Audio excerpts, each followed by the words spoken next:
Alustasime mängu väga hästi. Olime mänguks valmis, meestel oli emotsioon ja energia oli hea, mida näitas ka poolaja eduseis. Kuna meil üks mees sai eile trennis vigastada, täna mängus sai Jalmar vigastada ja 2 meest kukkusid veel 5 veaga välja, siis lõpuks me enam ei suutnud vastaste surve all oma rünnakut paika saada. Kuna vastased vissisid 65 silma, siis me ei saa öelda, et me oleks kaitses halvasti mänginud. Pigem mängisime hästi. Lihtsalt vastastel oli täna rohkem jõudu ja sinna see võit kahjuks läks. Keeruline mäng, jah.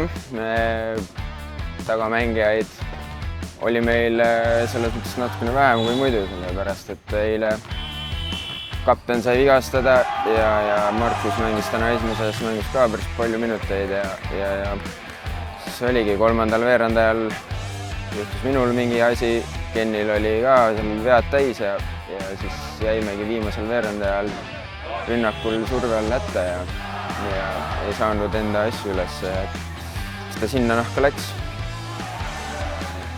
Rünnakul kohati tuleb meil juba päris hästi välja siin teist mängu, aga kaitses mõned ebakõlad ja sinna nahka, nii et sellised lihtsad punktid lähevad kahjuks.